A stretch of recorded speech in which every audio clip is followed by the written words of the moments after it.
أكبر أشهد أن لا إله إلا الله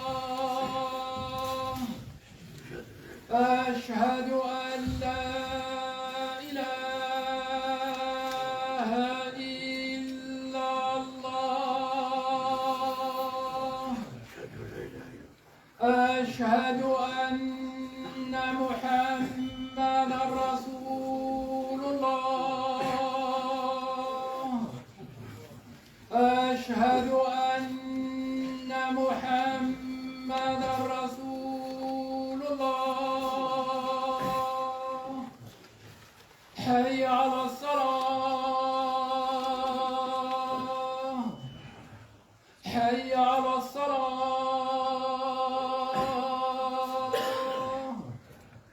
حي على الفلاح حي على الفلاح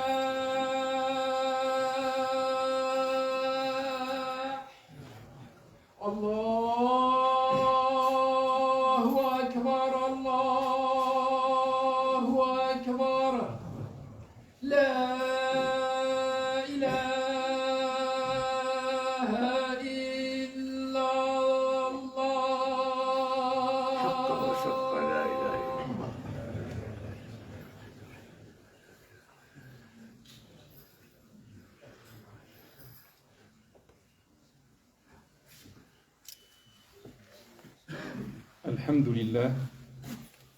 الحمد لله رب العالمين. La louange est à Dieu, Seigneur des univers. Wa ashhadu an la ilaha illallah waliyus salihin. Et j'atteste qu'il n'y a aucune divinité à part Dieu, tuteur des vertueux. وأشهد أن سيدنا وحبيبنا ومولانا محمدا رسول الله الصادق الأمين. Et j'atteste que notre maître et bien-aimé Muhammad est l'envoyé de Dieu sincère et véridique. Sayyidi, Amir al-Anbiya, maître émir des prophètes, sallallahu alayka adada nujum as-sama, que les prières de Dieu soient pour toi au nom des étoiles du ciel, wa rimali sahra, et au nom des sables du désert, wa awladi Adama wa Hawa, et au nom de la descendance d'Adam et Ève. Amma ba'd, أيها الإخوة والأخوات في الإسلام, après ceci mes frères, mes sœurs en islam, أحباب الحبيب محمد المصطفى, très cher ou bien-aimé Muhammad al-Mustafa, alayhi afdalu salati wa azka salam, pour lequel on demande les meilleures prières et les hautes salutations. Nous sommes, mes frères et mes sœurs, le 2 du mois Dhul Hijja, c'est le mois du pèlerinage et on est le 2e jour, ça a commencé hier, de l'année 1443 de l'Hégire. Et du coup, on est dans la première décade de ce mois, on est le 2e, on est dans les 10 premiers jours de ce mois. Sachez que cette décade ou ces 10 jours sont les meilleurs jours de toute l'année. On est dans les meilleurs jours de l'année et félicitations à nous tous et toutes et alhamdulillah qui a allongé notre vie jusqu'au point de pouvoir vivre dans ces meilleurs jours. On doit avoir conscience de ça. Parce qu'il y a des gens qui ne pensent même pas qu'on est dans les meilleurs jours de l'année. Lorsqu'il y a le mois de Ramadan, c'est bon, tout le monde le sait. Mais ces jours passent inaperçus. Parce que les gens n'ont pas la science, les gens ne savent pas.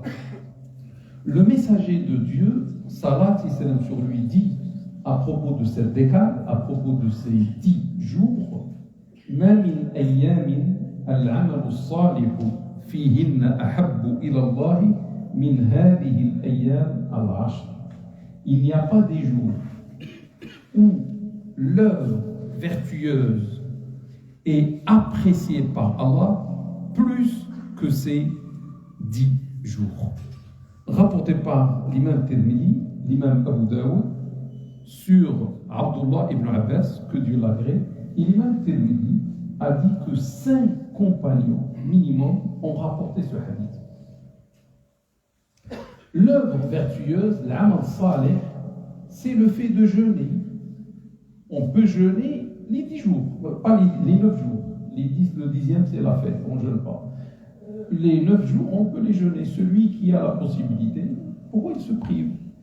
Celui qui peut jeûner la moitié, il jeûne la moitié. Celui qui peut que 2 jours, celui qui peut un seul jour, il le réserve au dernier, comme ce qu'on va voir.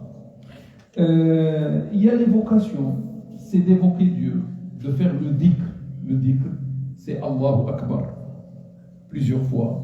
La ilaha illallah, plusieurs fois. Subhanallah, plusieurs fois. Pensez à Dieu, etc. Le dua, l'invocation. Tu es seul, quelque part, parle avec Dieu pendant ces jours qui sont les meilleurs jours de l'année. S'ils sont les meilleurs, c'est-à-dire Dieu exauce, agrée ton dua. Demande-lui ce que tu veux. Certes, tu as des soucis dans ta vie, tu as des problèmes, tu as des vœux, etc. Demande à Allah ce que tu veux. Il y a la salat. On peut prier la salat surérogatoire, le jour comme la nuit, pour celui qui peut. La récitation. Si quelqu'un parmi nous, pendant ces 10 jours, il peut lire tout le Coran, c'est très bien. Ça fait 6 hizb par jour. 6 fois 10, ça fait 60 hizb. Il va finir tout le Coran. Celui qui ne peut pas, il finit la moitié. Celui qui ne peut pas, le quart, etc. Au moins une bonne partie du Coran à lire pendant ces jours qui sont meilleurs. L'aumône, la sadaqa. L'aumône, aujourd'hui, il y a nos frères qui sont venus, et ça c'est une chance pour nous. On est dans les meilleurs jours, et on est le vendredi, un meilleur jour de la semaine, et il y a des frères qui viennent demander une sadaqa pour construire une mosquée. Donc soyons généreux avec ces frères qui sont venus de loin pour solliciter notre générosité. Alhamdulillah, ça c'est un cadeau de la part de Dieu subhanahu wa ta'ala. Le sacrifice aussi. Allah aime le sacrifice. Et il y a le samedi prochain, ça va être la fête, Inch'Allah, le 9 juillet, et c'est le jour du sacrifice. Donc le sacrifice aussi fait partie des bonnes œuvres et des œuvres vertueuses. Dans cette décade, il y a un jour énormissime. C'est le jour de Arafat. Arafat, ça correspond au 9e jour de ce mois. Les gens connaissent le 25 décembre, ça correspond à quoi? Tout le monde va dire Noël. Mais est-ce que tout le monde connaît à quoi correspond Arafat? Et c'est quoi Arafat? C'est le 9e jour du mois 12. Ça, le mois du pèlerinage, c'est le dernier mois de l'année. Hein. C'est l'équivalent de décembre chez les autres. Donc, le mois du Hajj, subhanallah, Allah a laissé le Hajj à la fin de l'année, au dernier mois, et Arafat, c'est le 9e jour. C'est vendredi prochain, Inch'Allah. Le prophète sallallahu alayhi wa sallam dit, dans le mérite de Arafat, Al-Hajju Arafat. Le pèlerinage, c'est Arafat. C'est-à-dire, si tu rates la station de Arafat, tu ne t'arrêtes pas le jour de Arafat, vendredi prochain, à côté ou dans la plaine de Arafat, dans le désert, tu n'as pas de Hajj, c'est fini. Recommence le Hajj l'année d'après. Si tu rates cette station, tu as raté tout le Hajj pour comprendre la valeur du jour de Arafat. Rapporté par Tirmidhi et Abu Daoud, le prophète sallallahu alayhi wa sallam dit aussi le meilleur des jours est Arafat. Le meilleur des jours d'une manière absolue est Arafat, rapporté par Ibn Hibban. Vous savez qu'est-ce qui se passe dans le pèlerinage pendant ce jour de Arafat, c'est-à-dire vendredi prochain? C'est facile, les pèlerins venus du monde entier s'arrêteront entre les mains de Allah Ta'ala. Un moment majestueux, dans le désert, loin de la ville. Il n'y a que des petits arbres, des tentes, et les gens vont attendre ce que Dieu va faire d'eux. Ça ressemble même au jour de la résurrection, le jour de la grande attente, le jour qui va durer 50 000 ans pour attendre. Et là, c'est 6 heures à peu près, entre le Dohr et le Maghreb. Les gens vont attendre entre le Dohr et le Maghreb. Qu'est-ce qu'ils font? Le dhikr, l'évocation, l'invocation et les larmes.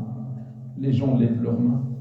demandent à Allah de leur pardonner les péchés d'une vie. Ils partent là-bas pour s'effacer ou se faire effacer tous les péchés d'une vie. Et Allah est miséricordieux. Il leur efface les péchés d'une vie. Le prophète sallallahu alayhi wa sallam dit que le hajj, le pèlerin, revient comme le jour de sa naissance. Il n'y a pas de péché. On va dire, c'est bien pour les pèlerins. Mais nous, qu'est-ce qu'on a dans tout ça? Les pèlerins, vendredi prochain, Dieu va leur pardonner les péchés d'une vie. Et nous, le prophète sallallahu alayhi wa sallam nous parle de cette miséricorde de Dieu qui touche même les non-pèlerins que nous sommes. Il dit صيام يوم عرفة أحتسب على الله أن يكفر السنة التي قبله والسنة التي بعده. Le jeûne du jour de Arafat, c'est-à-dire vendredi prochain, j'espère que Allah pardonne en contrepartie de ce jeûne les péchés d'une année écoulée et ceux d'une année à venir, rapporté par l'imam Muslim dans son authentique. Ça veut dire, frères ou sœurs, si tu jeûnes vendredi prochain, Dieu te pardonnera, Inch'Allah, les péchés de 2 ans, l'année en cours et l'année à venir, et ça montre la grande miséricorde de Dieu, subhanahu wa ta'ala. Là, je vais aborder avec vous certains points qui reviennent tous les ans en force, et les gens s'interrogent à propos de ces points-là. Le premier point, il y a des gens qui nous disent, avant le début de ce mois, c'était hier, ils vont nous dire mardi, mercredi, etc., comme quoi celui qui veut sacrifier, qui a commandé son mouton, ou qui a l'intention d'acheter le mouton pour le sacrifier le jour du sacrifice, la fête de samedi, Inch'Allah, il ne doit pas toucher ses cheveux, ses poils et ses ongles, lui, sa femme, ses enfants, etc.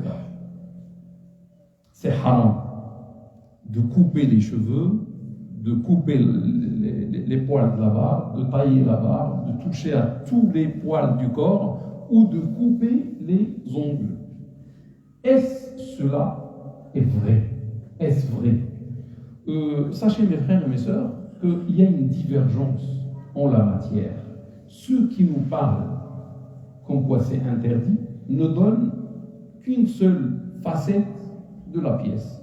Ils ne nous parlent pas de l'autre facette et qu'est-ce qu'il y a dans l'autre facette. Donc sachez qu'il y a une divergence quand même entre les gens de science. Les Hanbalites disent que c'est haram. Pendant cette décade, il est haram de couper les cheveux, tailler la barbe ou autre chose. Mais ils sont les seuls à dire haram. Les Malikites que nous sommes, la majorité d'entre nous vient de l'Afrique, et le madhab, l'école majoritaire en Afrique, c'est l'école malikite. Les Malikites et les Shafi'ites disent que c'est désagréable, c'est pas haram. C'est seulement c'est makruh. Makruh, c'est désagréable. Il y a le haram, c'est là, c'est le sommet, c'est grave de dépasser ça, le haram, mais en dessous, il y a le désagréable. Et le désagréable, tu peux le faire en cas de besoin. Et tu n'as pas de punition auprès de Dieu, subhanahu wa ta'ala. Alors que le haram, si tu le fais, tu seras puni. Donc ne pas couper, etc., c'est seulement désagréable chez les Malikites et chez les Shafi'ites. Les Hanafites disent c'est mubah, c'est autorisé. Tu veux couper tes cheveux ou tes poils, etc., tu peux, maintenant, pendant cette décade, oui, c'est halal, c'est permis. Vous voyez, donc il y a une divergence. Les Malikites, dans un deuxième avis, disent c'est mubah, c'est autorisé. La raison maintenant, ce qui m'intéresse, ce qui nous intéresse, ce n'est pas cette divergence, mais le fond. Pourquoi ils ont divergé? Quel est le délit? Quel est l'argument de chacun? Ce qui interdit se base sur un hadith de notre mère Salama, que Dieu l'agrée, l'épouse du prophète sallallahu alayhi wa sallam sur lui, qui dit, le prophète sallallahu alayhi wa sallam sur lui a dit, quand vous voyez la nouvelle lune de Dhul Hijjah, c'est-à-dire mercredi soir, quand vous voyez mercredi dernier la nouvelle lune de Dhul Hijjah, Et si l'un de vous a l'intention de sacrifier, c'est-à-dire d'égorger un mouton ou autre, qu'il s'abstienne de toucher ses cheveux, ses poils et ses ongles. Rapporté par l'imam Muslim dans son authentique. Donc le prophète parle bien, c'est-à-dire celui qui ne va pas sacrifier n'est pas concerné par ce hadith. Il peut enlever ses poils, ses cheveux, ses ongles, parce qu'il ne va pas sacrifier. Et son père ne va pas le faire, etc. Son mari ne va pas le faire. Il peut. Ça, donc, c'est l'argument de ceux qui interdisent. Mais ceux qui ne disent pas que c'est interdit, c'est seulement désagréable, c'est autorisé, ont un argument. C'est Aïcha, la deuxième épouse, l'autre épouse du prophète sallallahu alayhi wa sallam, Aïcha, que Dieu l'agrée, tout en sachant que Aïcha était la plus savante de toutes les épouses du prophète sallallahu alayhi wa sallam, de toutes les femmes des compagnons, de toutes les femmes de la communauté, la plus savante, c'est qui? C'est Aïcha. Et ça, tout le monde le dit. Que Dieu l'agrée. Et agrée son père, Abu Bakr. Elle nous dit, le prophète sallallahu alayhi wa sallam a envoyé le had, les offrandes, ça veut dire des bêtes à sacrifier dans la Mecque, et il est resté à Médine, c'est-à-dire il était dans notre situation, il n'était pas un pèlerin, parce que pour le pèlerin, on ne peut pas couper les ongles, on ne peut pas couper les cheveux, on ne peut pas se parfumer, etc. Est-ce que celui qui veut sacrifier devient comme un pèlerin ou pas?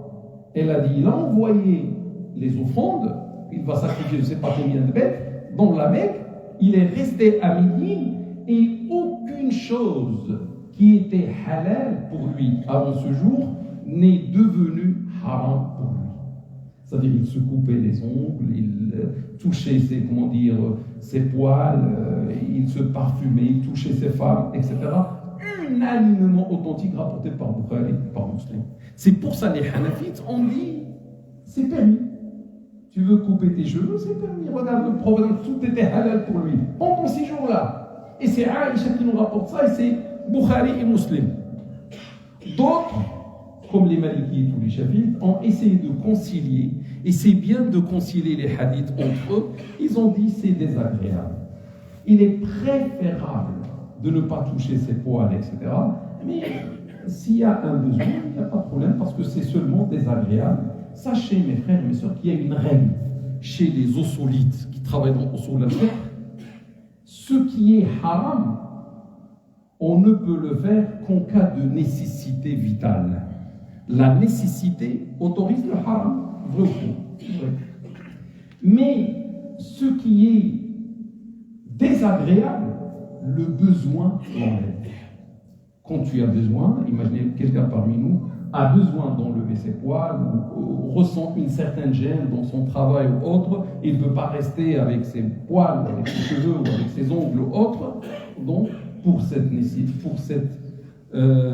gêne ou cette difficulté, il peut, s'il veut, il peut toucher à ses cheveux, etc. Donc, je pense que vous avez compris cette première affaire. On passe à une deuxième. Est-il permis d'envoyer son sacrifice à un autre pays que la France grâce à une association parmi les associations humanitaires musulmanes?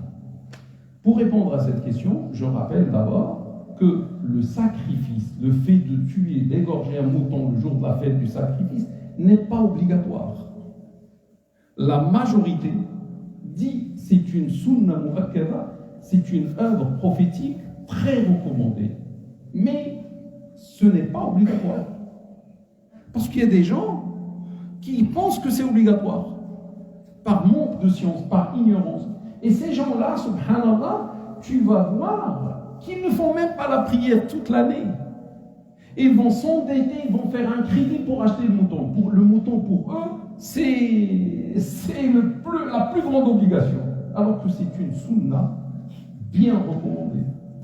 Et ces gens-là, ils se réveillent tôt le matin de la fête, directement à l'abattoir. Le premier à entrer, c'est lui, il va égorger son sacrifice, alors que ce sacrifice n'est pas considéré en islam si on ne fait pas d'abord la prière de la fête. D'abord la prière de la fête et après on peut sacrifier. Celui qui sacrifie sans faire la prière de la fête ou avant de faire la prière de la fête, son sacrifice devient une sadaqa et c'est tout, devient une aumône simple. Il n'a pas le salaire de cette sunna recommandée. Sachez que le sacrifice aussi, on peut sacrifier en islam le premier jour de la fête, samedi, on peut sacrifier dimanche, le deuxième jour, on peut même sacrifier lundi aussi. Et on a le salaire du sacrifice. Aussi, il est préférable, chez les Malikites, il est mandou, préférable, agréable, de manger une partie du sacrifice, d'offrir à des amis de la famille, même riches, une partie, et de donner une partie comme aumône aux pauvres. Donc 3, on mange une partie, on offre une, et on donne comme aumône une troisième partie, mais ils n'ont pas défini les parts. Ça c'est agréable, comme ça chez les Malikites. Mais d'autres écoles ont dit c'est sunna de donner le tiers, de manger le tiers, d'offrir le tiers. Bon, tout est possible. Mais certains, comme les Chafi'ites, ont dit il est préférable de donner la totalité du sacrifice. Ce que j'appelle sacrifier son sacrifice. Déjà, égorger c'est un sacrifice, on achète et on sacrifie la totalité. Je ne mange rien, je donne tout à Dieu. Ça aussi c'est possible d'après les Chafi'ites. Sachez mes frères et mes sœurs que beaucoup de savants, dans le passé comme dans le présent, ont autorisé d'envoyer le sacrifice à un autre pays. Ils disent surtout si dans ce pays il y a plus de pauvres que dans le nôtre. Et je dis, mes frères et mes sœurs, aujourd'hui on sait qu'il y a beaucoup de pauvres dans le monde musulman.